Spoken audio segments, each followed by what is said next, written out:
नमस्कार साथियों, स्वागत है आप सभी का तेज सिविल के डिजिटल प्लेटफॉर्म पे। आज हम बात करने वाले हैं राजस्थान कला और संस्कृति की जो हमारा पार्ट है उसके ऊपर कि आरएएस प्रीलिम्स में इसका क्या सिलेबस है और साथ ही साथ इसके अंदर कैसे हम सोर्सेज को फॉलो करने वाले हैं, साथ ही क्या क्वेश्चन आरपीएससी इन दिनों इन टॉपिक्स पे पूछ रही है वो हम देखते हुए चलेंगे।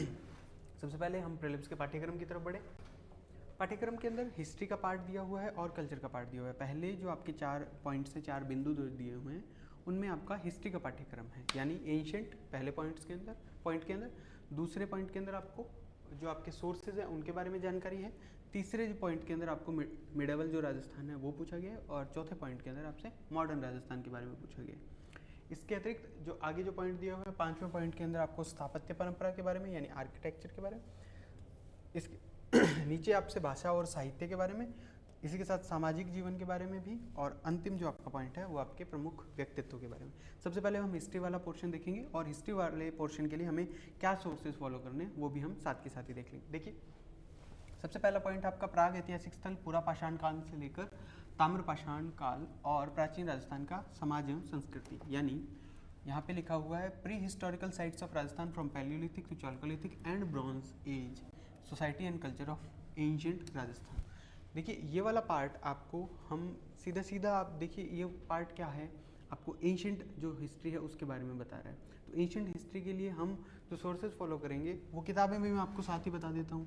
ऐसा कोई रिविलेशन तो है नहीं कि भाई हम इनोग्रेट कर रहे हैं, कोई नई चीज़ आ रही है। ये वही किताबें हैं जो आप लोग पढ़ते जा रहे हो। जैसे आप ये 9th की किताब पढ़ रहे हो, आप 10th की किताब पढ़ रहे हो, 11th की किताब भी हम उम्मीद कर रहे हैं कि आप पढ़ ही रहे होंगे, और ये जो 12th क्लास की किताब है वो भी आप पढ़ रहे होंगे। देखिए, ये 11th-12th वाली किताब है, ये थोड़ी सी एक्सक्लूसिव किताब आप मान सकते हो। क्यों? क्योंकि अभी शायद सभी अभ्यर्थी इस तक नहीं पहुंच पाए हैं, या अभी जो है सारे लोग इन किताबों को अच्छे से नहीं पढ़ रहे हैं।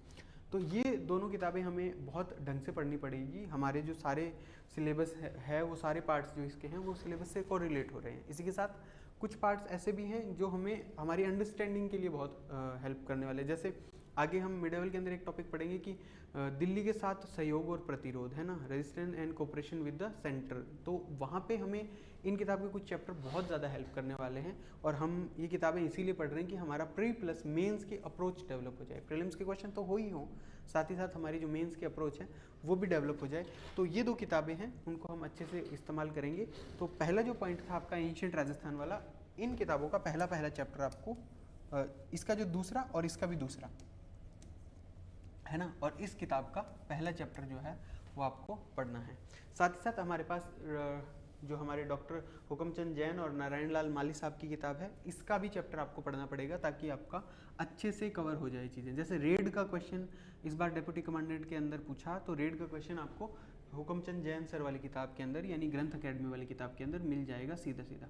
आरबीएससी के अंदर वो क्वेश्चन नहीं था अवेलेबल, है ना। तो वो हमें ध्यान रखना है कि एक रेफरेंस के लिए एक किताब हमें साथ में रखनी ही है। आप चाहो तो हिंदी ग्रंथ अकेडमी की किताब है, वो अभी तक की किताबों में सबसे अच्छी मानी जा रही है। हुकमचंद जैन और नारायण सिंह माली सर वाली किताब, ये किताब है, इस किताब को आप साथ में यूज़ कर सकते हो। इंग्लिश के अंदर भी ये किताब है वो अवेलेबल है, तो आप इस किताब को इंग्लिश में भी परचेज़ कर सकते हो। ठीक है, तो कोशिश क्या करनी है कि आरबीएससी की किताबों को अच्छे से पढ़ना है। ये 4 किताबें हमारे पास है, अगर रेलेवेंट टॉपिक इनके अंदर मौजूद है तो इनसे पढ़ना है। अगर इनके अंदर मौजूद नहीं है तो हम जो अल्टरनेट सोर्स है उसकी तरफ बढ़ेंगे, जैसे हमारी हिंदी ग्रंथ अकेडमी की किताब है। परंतु इनके अंदर मौजूद है फिर भी हमें उस किताब से पढ़ना ही पढ़ना है, उसकी कवरेज थोड़ी सी बेहतर है आरबीएससी के मुकाबले। तो ये बात आपको ध्यान में रखते हुए चलने। तो पहला पॉइंट जो हमारा था वो ये था कि जो आपका एंशिएंट वाला पार्ट है वो हम 11th की किताब, 12th की किताब, 10th की किताब और हिंदी ग्रंथ अकादमी से पढ़ने वाले हैं। यही क्रम आपको रखना है। पहले आरबीएससी से उस टॉपिक को अच्छे से पढ़ लीजिए, उसमें जो नए फैक्ट्स हैं उनको अच्छे से एक बार देख लीजिए। उसके बाद आपकी जो किताब है उस पर आप स्विच कर लीजिए, जो आपकी हिंदी ग्रंथ अकेडमी वाली किताब है। इसके अलावा इतिहास के स्रोत जो हैं वो 11th की बुक के अंदर भी है और 12th की बुक के अंदर ही, यहाँ वो पहला चैप्टर है दोनों किताबों के अंदर, है ना। आपको अच्छे से वो दोनों चैप्टर पढ़ने हैं। इसके अलावा जो आपकी ग्रंथ अकेडमी वाली किताब है वहाँ पे भी ये चैप्टर दिया हुआ है, तो वहाँ से भी अच्छे से किया जा सकता है। आगे मुख्य जो आपके राजवंश है उनके मुख्य शासकों की सांस्कृतिक एवं राजनीतिक उपलब्धियां और केंद्रीय सत्ता के साथ सहयोग और प्रतिरोध, जिसकी मैं अभी बात कर रहा था कि ये हमें थोड़ी सी अंडरस्टैंडिंग डेवलप करने में हेल्प करेगा। ये जो हमारी आरबीएससी की किताबें हैं, देखिए किसी भी जगह से आप पढ़ रहे हैं कोई दिक्कत नहीं है, पर प्रमाणिक किताबों से पढ़ने में एक फ़ायदा होता है, एक तो जो किताबें हैं वो अपने आप में ही फ़ायदेमंद है, नोट्स या किसी भी अदर देन गाइड के मुकाबले जो प्रमाणिक किताबें हैं वो क्यों हेल्पफुल होती है कि जब नई प्रकार की चीज़ें आपको देखने को मिलती है वो प्रमाणिक किताबों से उठ के आती हैं। आपके नोट्स या आपकी जो किसी भी गाइड बुक है वो लिमिटेड सोर्सेज से एक बार बना दी गई है, अब उसके बाद में उसमें अपडेटेशन होते रहते हैं, नो डाउट संस्थान है या जो पब्लिशर्स हैं वो करते हैं, परंतु आपको नई चीज़ जो है वो प्रमाणिक किताबों के अंदर देखने को मिल जाएगी। जैसे अभी हम जब PYQ देखेंगे तो अब मैं आपको बताऊंगा कि जो कुछ क्वेश्चन ऐसे हैं जो सीधे आपको ये जो 11th-12th की किताब है आपको RBSC वाली वहाँ पे आपको देखने को मिल जाएंगे। तो जो आपका एंशिएंट वाला पार्ट है उसके लिए हम क्या करेंगे, उसके लिए हम जो ये 10th क्लास वाली किताब है उसका ही चैप्टर फर्स्ट है वो पढ़ेंगे, और ये दोनों पुस्तकों के अंदर आपको काफ़ी अच्छे से आपको मेडिवल जो है वो दिया हुआ है, और वो सारा का सारा आपको इन्हीं दोनों किताबों से कवर करना है। वैसे तो देखिए टॉपिक भी इनके अंदर सेम से ही है, बहुत ज़्यादा चेंजेस नहीं है, और डेटा भी लगभग ठीक ठाक इक्वल सा ही है, बहुत ज़्यादा ऐसा नहीं है कि 12th के अंदर बहुत ही अलग बातें बताई हुई है और 11th के अंदर अलग बातें बताई हुई है, लगभग सेम सी चीज़ें हैं, कुछ बातें हैं वो 12th वाली किताब के अंदर ज़्यादा है। तो हम 11th और 12th दोनों से वो टॉपिक है वो कवर करेंगे। जैसे मान लीजिए आप मेवाड़ पढ़ रहे हैं या प्रताप के बारे में पढ़ रहे हैं या आप चंद्रसेन के बारे में पढ़ रहे हैं, मालदेव के बारे में पढ़ रहे हैं, तो ये किताबें ठीक है। और इसी के साथ साथ हम हिंदी ग्रंथ अकेडमी को भी यूज़ करेंगे, इससे भी उसको पढ़ने वाले हैं, मिडिवल का कोई भी डायनेस्टी है, कोई भी उसका रूलर है उसे, ठीक है। अब बात करते हैं मॉडर्न की। मॉडर्न के अंदर जो आपके 5 टॉपिक हम पढ़ेंगे, एक तो ये वाला जिसके अंदर राजनीतिक जागृति है, दूसरा आपका ये टॉपिक है ना, तीसरा प्रजामंडल, चौथा जनजागृति और पांचवा एकीकरण। हालांकि आप आदिवासी वाला जो है जिसे हम जनजातीय आंदोलन कहते हैं उसको हम अलग से पढ़ सकते हैं, जनजागृति और प्रजामंडल को हम एक साथ पढ़ते हैं। इसके लिए हम क्या पढ़ेंगे, इसके लिए हम पढ़ेंगे आपके इस किताब के अंदर आपको अच्छे से चीज़ें मिल जाएगी, साथ ही 12th की किताब में मिल जाएगी, लेकिन सबसे ज़्यादा अच्छे से आपको चीज़ें मिलेगी वो 9th की बुक है, शौर्य परंपरा की जो किताब है उस किताब से आपको काफ़ी डिटेल में चीज़ें मिल जाएगी। जैसे क्रांतिकारियों के बारे में काफ़ी डिटेल में चीज़ें हैं, जैसे प्रजामंडल के बारे में काफ़ी डिटेल में चीज़ें हैं, किसान और आदिवासी आंदोलन यानी जनजातीय आंदोलन के बारे में भी 9th की जो शौर्य परंपरा वाली किताब है उसके अंदर अच्छे खासे पॉइंट्स आपको मिल जाएंगे। इस किताब का सिर्फ आपको एक लास्ट चैप्टर जो है, जो कि सेना में जो परमवीर चक्र हैं धारी हैं या फिर जो जिन्होंने बहुत ज़्यादा शौर्य का काम किया उनके बारे में, जो हमारे पाठ्यक्रम से सीधा मैच नहीं होता है। पढ़ने के लिए आप इसे एक बार ज़रूर पढ़िए, आप राजस्थान के नागरिक हैं, आपको जानकारी होनी चाहिए, पर पाठ्यक्रम से उस लास्ट चैप्टर का संबंध है वो सीधा नहीं बैठ पाता है। इसके अलावा इस पूरी बुक को हमें अच्छे से पढ़ना है।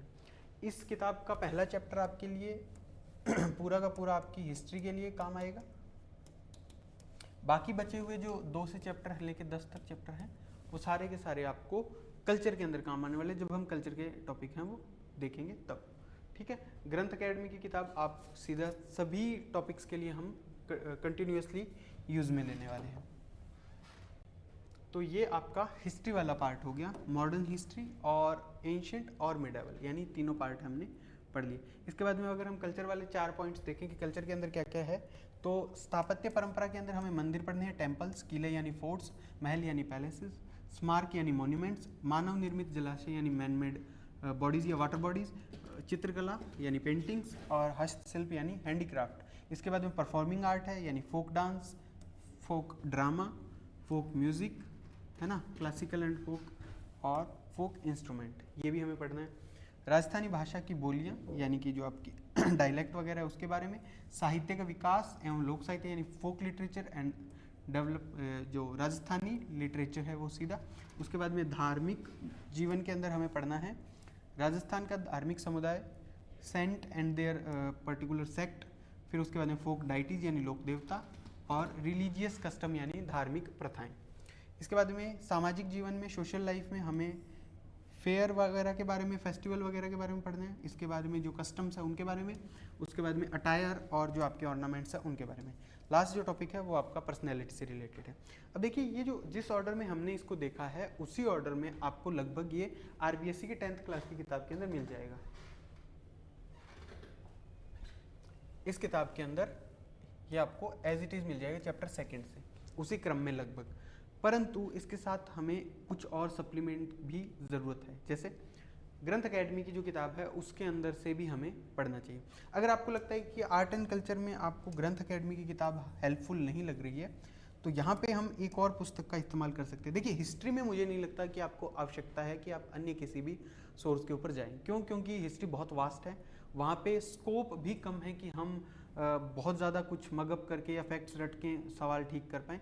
लेकिन आर्ट एंड कल्चर में अभी तक का जो ट्रेंड है उसके अनुसार हम कोशिश कर सकते हैं कि हम सवाल को ठीक करें। हिंदी ग्रंथ अकेडमी की किताब आप अच्छे से फॉलो कर सकते हैं। अगर आपको लगता है कि आप वो नहीं कर सकते, तो इसके अलावा एक नाथ पब्लिकेशन की किताब आती है, जो आपके पवन भवरिया सर है, पवन भवरिया सर की किताब आती है कला एवं संस्कृति की अलग से। वो किताब आप अच्छे से फॉलो कर सकते हो।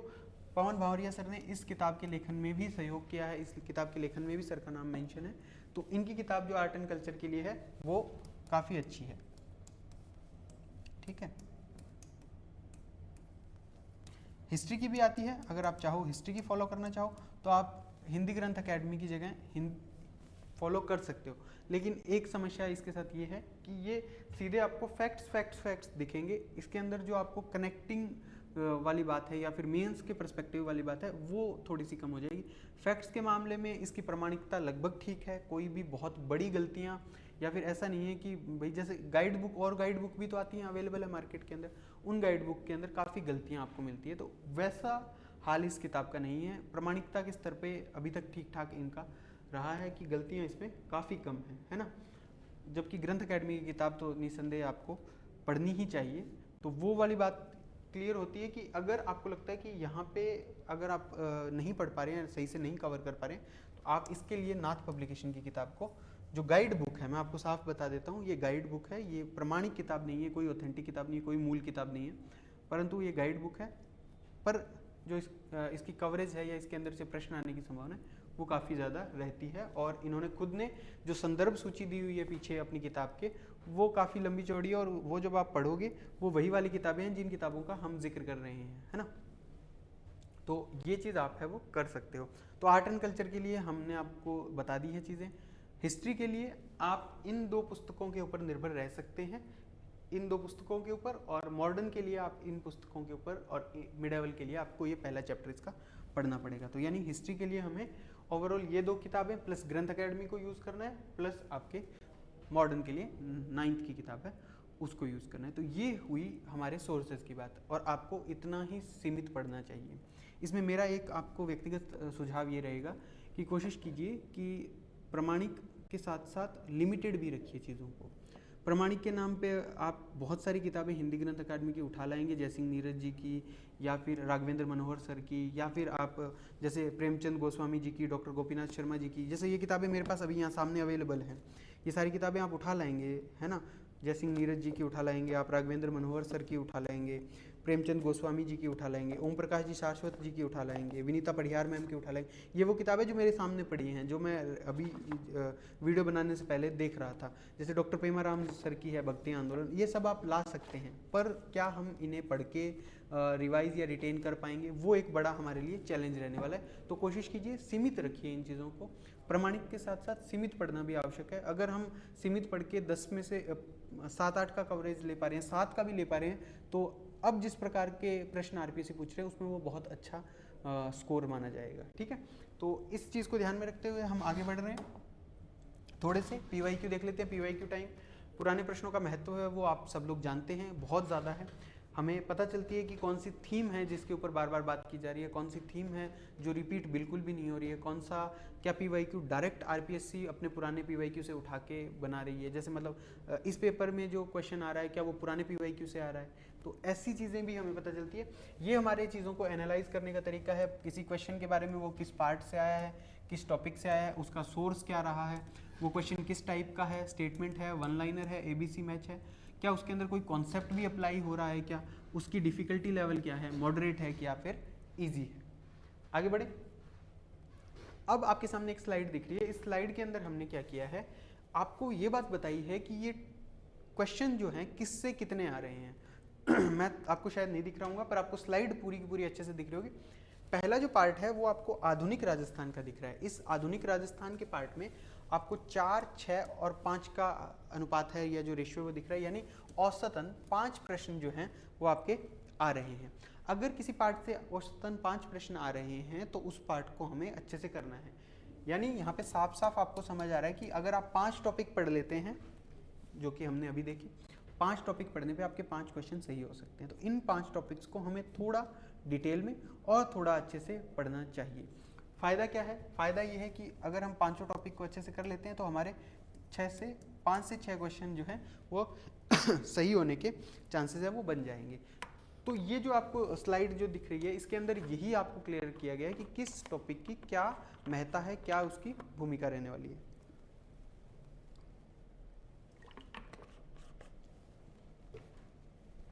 चलिए अगला जो है वो यहाँ पे लिखा हुआ है प्रमुख राजवंश। राजवंश के अंदर 2, 3, 2 यानी मान लेते हैं औसतन 3 प्रश्न भी आ रहे हैं, पर इस 3 प्रश्न को कवर करने के लिए आपको लगभग कितने पेज पढ़ने पड़ रहे हैं? लगभग 250 से 300। लगभग कितने? 250 से 300।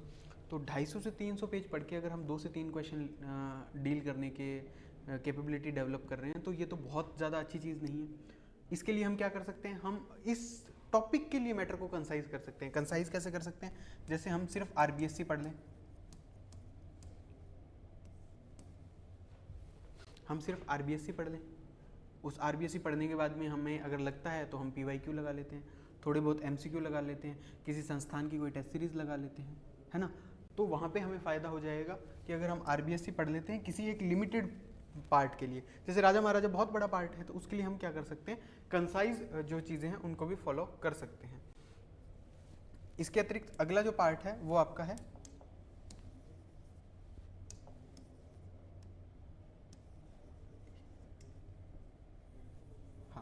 अगला जो पार्ट है वो आपका है भाषा और साहित्य।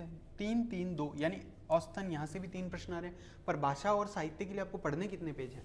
आपको अधिकतम 50 पेज पढ़ने हैं, जिसमें आपके आधुनिक भी आ गया, पुराना एंशिएंट भी आ गया, बीच में भी जो राजस्थानी साहित्य है, संस्कृत साहित्य, सब प्रकार के साहित्य आ गए, चारण साहित्य आ गया, आपके लोक साहित्य आ गया, ये सब प्रकार की चीज़ें इसके अंदर इंक्लूड हो जाती हैं। आप आरबीएससी 11th-12th के अंदर जो दिया हुआ है, प्लस जो आपकी 10th की जो नई आरबीएससी के अंदर दिया हुआ है, प्लस हिंदी ग्रंथ अकेडमी में जो दिया हुआ है, उन सबको भी मिला लें तो उनका निचोड़ भी 50 पेज से कम में रहेगा। और अगर हम इतना भी पढ़ लेते हैं तो 2 से 3 क्वेश्चन ईजिली हमारे इसमें बन पा रहे हैं। Match the following type of question इसके अंदर बहुत ज़्यादा बार देखे गए हैं कि जैसे जो लेखक है उसको उसकी पुस्तक से हमें क्या है, मिलान करवा देना है। तो इस वाले पार्ट की इंपॉर्टेंस बढ़ जाती है। जैसे आधुनिक राजस्थान की इंपॉर्टेंस बढ़ जाती है, उसी प्रकार से इसकी कि कम सोर्सेज के अंदर से हम ज़्यादा क्वेश्चन है वो डील करने के लायक हो जाते हैं। जब प्राग ऐतिहासिक स्थल वाले टॉपिक की अगर हम बात करें तो इसमें थोड़ी सी टेक्निकल बात यह है कि एक 2 क्वेश्चन तो आ रहे हैं, पर दोनों के दोनों क्वेश्चन ही थोड़े से फैक्चुअल ज़्यादा हैं। यानी फैक्चुअल ज़्यादा का मतलब क्या हुआ?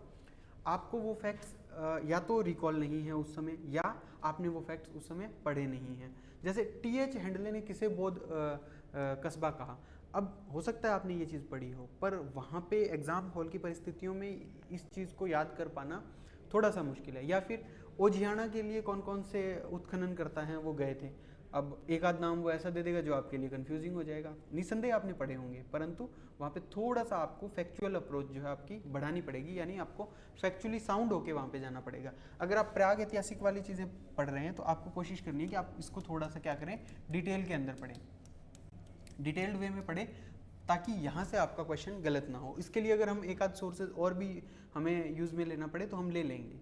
जैसे मान लीजिए भाषा और साहित्य वाला पार्ट है, हमें पता है कि 2 से 3 क्वेश्चन आ रहे हैं लगातार, तो हम इसके लिए किसी और सोर्सेज का भी यूज़ कर सकते हैं जो थोड़ा सा और हमें इन्हेंस करे फैक्ट्स के मामले में। ठीक है। इसके अलावा वास्तु परंपरा से 2 यानी औसतन 2 क्वेश्चन आ रहे हैं वास्तु परंपरा से, तो हम ये भी कोशिश कर सकते हैं कि हम यहाँ पे भी थोड़ा सा, जैसे महल के बारे में क्वेश्चन है, दुर्गों के बारे में क्वेश्चन है, मंदिर के बारे में क्वेश्चन है, उनको थोड़ा सा ढंग से पढ़ के जाएं, है ना। इसके अतिरिक्त धार्मिक जीवन से जो औसत है वो 1, 3, 1 का है। मान लेते हैं 2 क्वेश्चन यहाँ से भी आ रहे हैं। धार्मिक जीवन में हम हमारे जो फोक डाइटीज़ हैं या हमारे जो फोक सेंट है उनके बारे में पढ़ते हैं। आप कोशिश करें कि फोक जो सेंट है उनके बारे में आपको ऐसी बातें पता हों जो पूछी जा रही हैं। जैसे अभी जसनाथ जी के बारे में काफ़ी डिटेल में चीज़ें पूछी जा रही है कि उनसे संबंधित कौन सा स्थान नहीं है, जसनाथ जी के सिद्ध हैं, उसे किस मुगल बादशाह ने निशान और नगाड़ा और ये सब चीज़ें हैं वो दी हैं। तो जब आप इसको पढ़ें तो आप कोशिश करें कि आपके पास इनफ डेटा इसके बारे में हो, और ये सारी की सारी चीज़ें आपको हिंदी ग्रंथ अकेडमी की किताब के अंदर डिटेल में मिल जाएगी, जो आपकी राजस्थान हिंदी ग्रंथ अकेडमी की जो किताब है हुकमचंद जैन, नारायण सिंह माली, उन पुस्तकों के अंदर अच्छे से चीज़ें आपको मिल जाएगी। ठीक है, या फिर अगर आप और डिटेल में पढ़ना चाहें तो जैसे अभी मैंने बात की डॉक्टर पेमाराम जी की किताब है भारत राजस्थान में भक्ति मूवमेंट जो है उसके बारे में, उसमें भी अगर आप सिर्फ उतना पोर्शन अगर आप पढ़ना चाहें जो सिर्फ संतों वाला है तो वो भी आप आराम से पढ़ सकते हैं। इसके अलावा सोशल लाइफ जो है जिसके अंदर मेले वगैरह का जिक्र है, इसमें 3-1-1 यानी यहाँ भी औसतन 2 क्वेश्चन आते हैं मेले त्योहार से, और इन सब चीज़ों से 2 क्वेश्चन आने के चांसेस रहते हैं, तो इनको भी हमें अच्छे से कवर करना है। इसके अलावा परफॉर्मिंग आर्ट यानी प्रदर्शन कला 101, इससे भी 1 क्वेश्चन आता है, जैसे लोक संगीत आपके हैं, लोक वाद्य हैं, यहाँ से क्वेश्चन आते हैं, और ऐतिहासिक राजस्थान से भी 1 क्वेश्चन आता है। कंक्लूसिव बात जो इससे निकल के आ रही है वो ये कि लगभग 30 के आसपास प्रतिशत प्रश्न आपके मॉडर्न से आ रहे हैं। मान लेते हैं अगर आपके 5 क्वेश्चन आ रहे हैं तो 2 क्वेश्चन आपको सीधे सीधे मॉडर्न से दिख जाएंगे। अगर हिस्ट्री के 5 क्वेश्चन हैं तो 2 क्वेश्चन आपको मॉडर्न से दिखेंगे। औसतन 7 से 8 क्वेश्चन आपके हिस्ट्री से होते हैं टोटल, तो उसमें से आपको 3 क्वेश्चन आपके कहाँ से दिख जाते हैं, मॉडर्न से। तो कोशिश करनी है कि मॉडर्न को अच्छे से कर लिया जाए। इसके अलावा प्रमुख राजवंशों को हम उतना डिटेल में पढ़ेंगे तो हमारे लिए ये पेज 500-700 हो जाएंगे, और अगर कंसाइज वे में पढ़ेंगे तो हमारे लिए यही पेज हैं वो 150 के आसपास हो जाएंगे जब हम आरबीएससी एनसीईआरटी को फॉलो करेंगे। ये सारी बातें आपको इसलिए भी बताई जा रही है कि जब आप अपने पढ़ने की स्ट्रेटजी बनाएं तो आपको एक क्लैरिटी दिखे कि किस पार्ट को कितना डिटेल में पढ़ना है और किस पार्ट को कितना नेग्लेक्ट करना है। सिलेक्शन इस बात से नहीं होता है कि आप क्या पढ़ के जा रहे हैं, इस बात से होता है कि आप क्या छोड़ रहे हैं। आपको ये ज़रूर पता होना चाहिए कि इस बात में अगर मैं उलझा रहा कि कौन से राजा का कौन सा वंश है, उसने क्या बनवाया है, क्या उसके राज दरबार के अंदर था, क्या नहीं था, अगर हम इसमें उलझे रहे तो 2 क्वेश्चन 3 क्वेश्चन आएंगे और हो सकता है हम वो ठीक भी कर लें, पर हमारा जो अदर पार्ट है वो बिगड़ जाएगा। इससे बेटर है हम मॉडर्न के अंदर उतना एनर्जी को हमारे इन्वेस्ट करें कि हम मॉडर्न के 5 टॉपिक को डिटेल में पढ़ लें और 5 क्वेश्चन हमारे सही कर लें। तो ये आपको अपनी स्ट्रेटेजी के अंदर देखना पड़ेगा। तो आधुनिक राजस्थान से 30% के आसपास, 13% राजवंश और 15% के आसपास भाषा एवं साहित्य। तो भाषा एवं साहित्य पे हमें पूरा फोकस करना है। वास्तु परंपरा और धार्मिक जीवन भी मिला के आपके लगभग 15 से 16% होते हैं, यानी लगभग 3-4 क्वेश्चन आपको यहाँ से भी मिल जाएंगे। तो कोशिश कीजिए इनको अच्छे से कवर कर लें हम। ठीक है, पीवाईक्यू पढ़ने के बाद में हमें पता चल गया कि 95% क्वेश्चन आपके फैक्चुअल हैं। बिल्कुल एकदम सही बात है। जब पीवाईक्यू एनालाइज किया तो ये बात हमें क्लियर हो ही गई कि भाई राजस्थान का जो मामला है इतिहास और कला संस्कृति का, वो सिर्फ और सिर्फ तथ्यात्मक है। हालांकि कुछ क्वेश्चन ऐसे आरपीएससी ने अभी जो एग्जाम हुए उनमें हमें दिए, जैसे पिछवाई कला का मैं थोड़ी देर पहले ही जिक्र कर रहा था, उसमें क्वेश्चन ऐसा था कि हाँ अगर आप कलर से और रिलेट करके अगर आप याद रख पाते हो चीज़ें, या जो एक श्रृंगार चमरी का मंदिर था उसमें भी हालांकि आंसर तो फैक्चुअल वे में निकल रहा था, पर जो उन्होंने दिए चीज़ें वो कहीं ना कहीं हम अगर एक बार भी उस मंदिर को विजिट किया तो आप उसको कोरिलेट करके चीज़ें आंसर को निकाल सकते हो। ठीक है, तो ये सारी बातें हमने इसमें डिस्कस कर ली है। आगे बढ़ते हैं यहाँ पर। ये 2025 के पीवाईक्यू हैं। 2025 के पीवाईक्यूज के अंदर आप देख रहे हैं कि बहुत सारी चीज़ें हैं वो पूछी गई। चौतारा के बारे में पूछा गया, किताबों के बारे में फाइंड द अनमैच पूछा गया है ना, स्टेटमेंट वाले क्वेश्चन, बिजोलिया किसान आंदोलन से कौन सा न्यूज़पेपर रिलेशन बैठ रहा है, कौन से का नहीं बैठ रहा है। इसके अलावा एस.ए. सुधालकर समिति, जैसे अब ये क्वेश्चन देखिए आप, एस.ए. सुधालकर का आपने नाम भी सुना है क्या कहीं? एस.ए. सुधालकर का आपने नाम नहीं सुना, लेकिन अगर यही चीज़ अगर आप जो आपकी ओल्ड आरबीएससी है, जो 2003 की किताबें हैं आपकी 11 और 12 की, जिनका अभी हम जिक्र कर रहे थे, उस किताब के अंदर साफ साफ लिखा हुआ है 140 या 146 पेज के आसपास, जहाँ जोधपुर प्रजामंडल के बारे में बात चल रही है। वहाँ पे ये कहते हैं कि जैसे ही वो रिहा हुए, रिहा होते ही उन्होंने प्रशासनिक सुधार के लिए एस.ए. सुधालकर समिति का गठन किया, और ये बात 1944 की है। यानी कि ये जो एस.ए. सुधालकर वाली बात थी आपने पहले कहीं नहीं पढ़ी, पर वो जो आरबीएससी की किताब थी उसके अंदर पहले से ही मेंशन थी, तो आप वहाँ पे जाके चेक कर सकते हो, है ना। तो ऐसे फैक्ट्स जो हैं वो आपको मिल जाएंगे आरबीएससी के अंदर, जो एक्सप्लिसिटली आपने नहीं पढ़े होंगे पहले कभी। टी8 हैंडले वाला क्वेश्चन था, ये फैक्ट्स हैं जो आपको मिल जाएंगे सीधे सीधे वहाँ पे, है ना। तो कोशिश कीजिए आपको जो आरबीएससी है उसको अच्छे से कवर करना है। अच्छा, कुछ एग्जाम और हुए 2025 और 26 के अंदर। 26 में भी कुछ एग्जाम है वो हम इसमें इंक्लूड कर लेते हैं। जैसे मेनली हमने एक तो जो आपका टेलीकॉम एसआई का पेपर था उसको देखा, और अभी जो एक पेपर हुआ था डेप्यूटी कमांडेंट का, उस पेपर को भी हमने देखा। देखिए यहाँ जो पीवाईक्यू डाले हुए हैं वो सारे के सारे Rajasthan history art and culture के हैं। आप एक बार ज़रूर खुद से पेपर को आरपीएससी की वेबसाइट से डाउनलोड करना, इसकी ऑफिशियल आंसर की को डाउनलोड करना, और खुद से ट्राई करने की कोशिश करना कि आप इन पेपर्स के अंदर कितना मतलब क्वेश्चन को अटेम्प्ट करने की हालत के अंदर है और कितना स्कोर आप है वो कर पा रहे हैं। पेपर का स्तर निसंदेह बढ़ाया है आरपीएससी ने, और ये बात बार बार आपके सामने आएगी, तो आप इसको स्वीकार भी कर लीजिए। देखिए 2024 का जो पेपर है उसके अंदर क्या पैटर्न फॉलो हुआ, फिर टेलीकॉम एसआई के अंदर क्या पैटर्न फॉलो हुआ, और डेप्यूटी कमांडेंट के अंदर क्या पैटर्न फॉलो हुआ, थोड़ा सा हम आपको यहाँ पे क्लियर कर देते हैं कि किस प्रकार के क्वेश्चन आ रहे हैं। देखिए 24 के अंदर 5 और 6 यानी 5 क्वेश्चन आपके वन लाइनर थे, 6 क्वेश्चन आपके स्टेटमेंट वाले थे। अभी हम पेपर भी देख के आए हैं, पेपर के अंदर आपको दिख रहा है जो विजोलिया किसान आंदोलन से रिलेटेड स्टेटमेंट दिया हुआ है, अलग अलग मैच द फॉलोइंग वाले क्वेश्चन है वो भी आपको दिख रहे हैं। एक क्वेश्चन मैच द फॉलोइंग के अंदर है, एक क्वेश्चन है जो फाइंड एंड मैच के अंदर है, और एक क्वेश्चन जो है चूज जो है एबीसी में से आपको चूज करना है।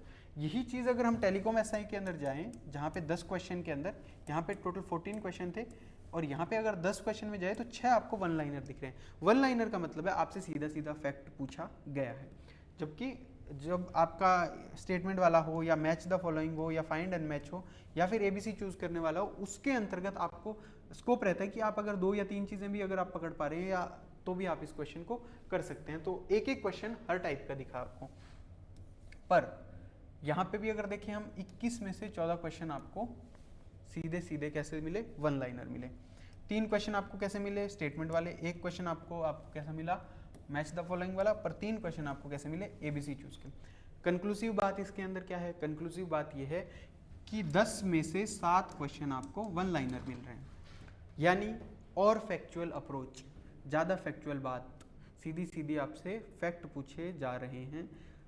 10 में से 7 दफ़ा आपसे वन लाइनर क्वेश्चन पूछा गया, और वन लाइनर का मतलब है आपसे फैक्ट पूछे जा रहे हैं। हालांकि स्टेटमेंट भी है, एबीसी चूज भी है और मैच द फॉलोइंग भी है, पर उनकी संख्या कंपैरेटिवली क्या है, कम है। यहाँ पे भी लगभग 66% का रेशियो है, यहाँ पे भी लगभग 60% का रेशियो है। तो आपको साफ दिख रहा है कि 10 में से 6.5 बार तो हमसे क्या पूछा गया है, सीधे सीधे वन लाइनर क्वेश्चन पूछा गया।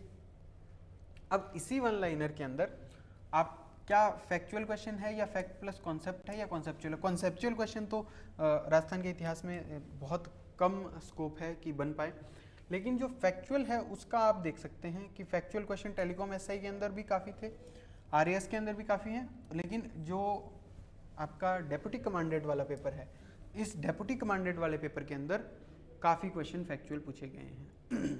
ठीक है, ये जो आपका है वो रेशियो लगभग 17 के आसपास जा रहा है यहाँ पे इस पाई चार्ट के अकॉर्डिंग।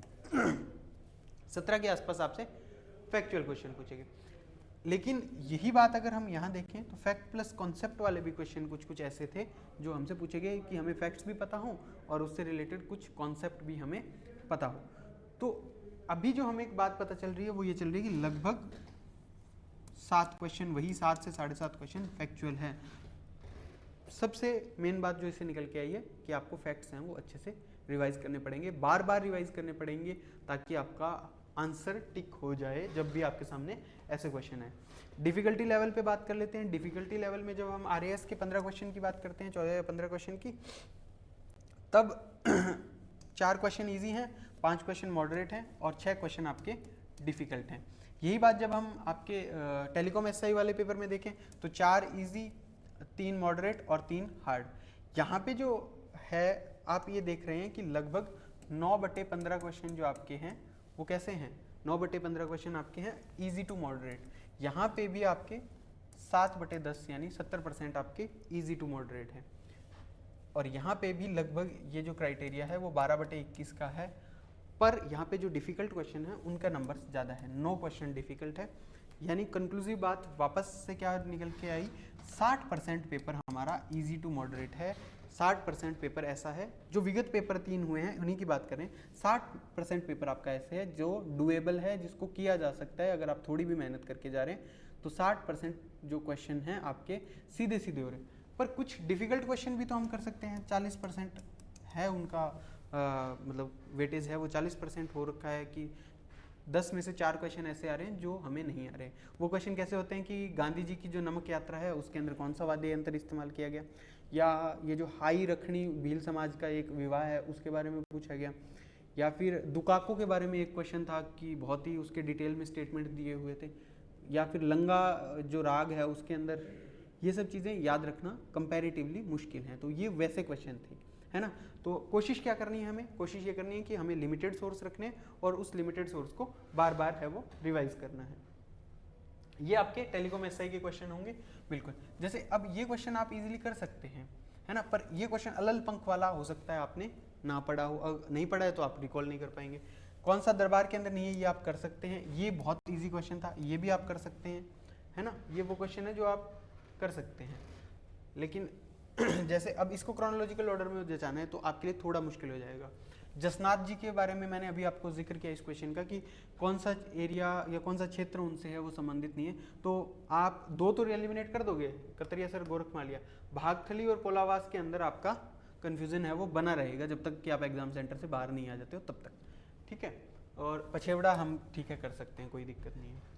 तो कुछ फैक्ट्स ऐसे होंगे जो आपको नहीं आएंगे, पर यही अगर हम कुछ प्रमाणिक किताबें पढ़ के गए होते तो वहाँ पे इन चीज़ों के बारे में मेंशन किया हुआ होता। अच्छा, अब मैंने क्या किया है, ये जो डेप्यूटी कमांडेंट वाला पेपर है उसके अंदर सोर्सेज हमने जो ट्राई किए हैं आपको बताने के, उन सोर्सेज की प्रमाणिकता भी चेक की है कि उस सोर्स को हम कितने क्वेश्चन उस सोर्स से कवर कर पा रहे हैं। तो यहाँ पे हमने बता रखा है कि जैसे मान लीजिए ये यूनाइटेड स्टेट ऑफ राजस्थान वाला क्वेश्चन है, ये 12वीं की आरबीएससी के पेज नंबर 155 पे है। ये जो आपके अखिल भारतीय मीना क्षेत्रीय सभा वाला, ये हिंदी ग्रंथ अकादमी के पेज नंबर 225 पे है। तमाशा वाला आप सबको पता है, तमाशा वाला 93 नंबर पेज पे है 10वीं की आरबीएससी के अंदर। तो कुल मिला के इस प्रकार से हमने सभी क्वेश्चन को चेक किया, तो कुछ क्वेश्चन हमें मिले, कुछ आरबीएससी और जो हमारी हिंदी ग्रंथ अकादमी की हुकमचंद जैन और नारायण लाल माली वाली किताब है उसके अंदर नहीं मिले। ऑन एन एवरेज उसकी जो एक्यूरेसी है वो आप मान के चलिए 65% के आसपास है, 65% के आसपास है। और मैं आपको ऑनेस्टली एक और चीज़ बता देता हूँ, आर्ट एंड कल्चर के क्वेश्चन जो डेप्यूटी कमांडेंट वाले पेपर में हुए वो इन किताब के कुछ पार्ट से बाहर थे, कुछ क्वेश्चन जो थे वो बाहर थे। जैसे गांधी जी वाला क्वेश्चन है ना, जैसे भील जनजाति में जो विवाह वाला क्वेश्चन था, वो क्वेश्चन आरबीएससी और हिंदी ग्रंथ अकादमी के अंदर हमें नहीं देखने को मिलते हैं। ऐसे क्वेश्चन के लिए हम या तो एक काम कर सकते हैं कि किसी और गाइड बुक का सहारा ले सकते हैं। इसके लिए मैंने आपको पहले ही सजेस्ट कर दिया कि अगर आप आर्ट एंड कल्चर के लिए कोई और गाइड बुक का सहारा ले रहे हैं तो नाथ पब्लिकेशन,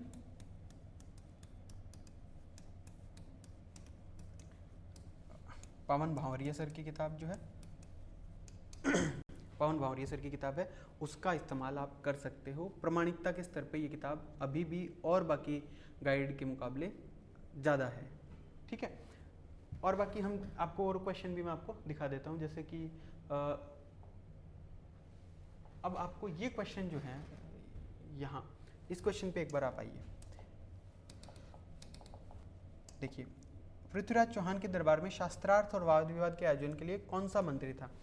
ये क्वेश्चन आपको जनरली नहीं मिलेगा आपके नोट्स वगैरह के अंदर या आरबीएससी के अंदर आपको नहीं देखने को मिलता है, जो आप आरबीएससी पहले पढ़ रहे थे। लेकिन जो आपने ओल्ड आरबीएससी जो अभी हमने मेंशन की है उसके पेज नंबर 32 के ऊपर ये क्वेश्चन साफ साफ आपको दिख रहा है कि पृथ्वीराज रासो नामक ग्रंथ लिखा है, किसने, चंद्रवरदाई ने। कई विद्वान थे, वो आपस में शास्त्रार्थ करे, गोष्ठियाँ करे, इसके लिए एक अलग से मंत्री बनाया गया था पद्मनाथ, जिसके नेतृत्व में अलग से मंत्रालय था। ऐसे फैक्ट्स आपको आरबीएससी के अंदर देखने को मिल जाएंगे, और ये वो फैक्ट्स हैं, हो सकता है आगे भी आरबीएससी पूछे ऐसे फैक्ट्स जो बिल्कुल आपके लिए अननोन है हिस्ट्री के अंदर। तो यहाँ पे आरबीएससी की किताबें मोर देन सफिशिएंट का काम कर जाती है कई बार, कि जो अलग अलग रैंडम फैक्ट है, जैसे सुधालकर वाला फैक्ट था, हैंडले वाला फैक्ट था, या फिर ये फैक्ट है कि पद्मनाथ वाला आपने जनरली नहीं पढ़ा होगा, पर आरबीएससी के अंदर ये जो चीज़ें हैं वो दी हुई है ना। तो हमने सारे क्वेश्चंस को एक बार इसमें गो थ्रू कर लिया था, आप भी देख लीजिएगा एक बार। जैसे ये अब जैसे ये क्वेश्चन आप कर सकते हो, इस क्वेश्चन की डुएबिलिटी है वो ज़्यादा है कंपैरेटिवली, क्योंकि वात के ऊपर चुंडावत जी ने काम बहुत अच्छा किया हुआ है, आपने पढ़ा होगा, है ना। जब एलपी तेसीतोरी का भी हम पढ़ते हैं, नथमल जोशी जी का भी पढ़ते हैं, तो इन सब के नाम के आगे वात वाली जो पुस्तकें हैं वो मिल जाती है आपको, है ना। मनोहर शर्मा जी का शायद आपने ना सुना हो, तो उनका भी आप एक बार देखेंगे। ऐसी चीज़ें जब हम पुराने प्रश्न देखते हैं तो हमें खुद को लगता है कि यार ये चीज़ हमारे उससे मिस हो रही है, तो हम इसको कहीं ना कहीं गूगल से सर्च करके सीतावाड़ी मेला वाला तो आपको RBSC के अंदर ही मिल जाएगा। ठीक है, ये सारी चीज़ें हमने आपको बता ही दी है कि ये यहाँ पे मिले। जैसे अब ये क्वेश्चन सारे के सारे हिंदी ग्रंथ अकादमी में मिल जाएगा। रेड के अंदर जो मूर्ति मिली है उस मूर्ति के बारे में सारी की सारी बातें हैं वो आपको यहाँ पे मिल जाएगी, ये रेड के अंदर जो मूर्ति है उसके बारे में। ठीक है, इसके अलावा जो आपके हल्दी घाटी युद्ध के अंदर क्या क्या बाद में क्या क्या जीत लिया था, तो ये सारी बातें आपको हिंदी ग्रंथ अकादमी के, ये पेज नंबर 34 के ऊपर है, ये पेज नंबर 53 के ऊपर है ना। तो ये सारी की सारी चीज़ें आपको, इवन ये जो चुन्नी आभूषण है वो भी आपको मिल जाएगा, ये यहाँ लिखा हुआ है ना यहाँ। तो RBSC और जो हिंदी ग्रंथ अकादमी की किताब है उससे आपको प्रश्न मिल रहे हैं। ऐसी बात नहीं है कि बिल्कुल ही उसको सिरे से खारिज कर दिया, पर हमें थोड़ा सा रिवीजन को बढ़ाना पड़ेगा। और अगर जहां हमें लगे कि यहाँ पे अभी डेटा इनसफिशिएंट है, वहाँ पे आप किसी भी एक अच्छी प्रमाणिक किताब की मदद है वो ले सकते हो। ठीक है, तो आज के लिए बस इतना ही, ये सब सारी चीज़ें हमने आपको बता दी है और आपने इतनी पेशेंस के साथ इस चीज़ को सुना, इसके लिए भी आपका बहुत बहुत धन्यवाद। अगली किसी वीडियो के अंदर जल्दी मिलते हैं। Thank you.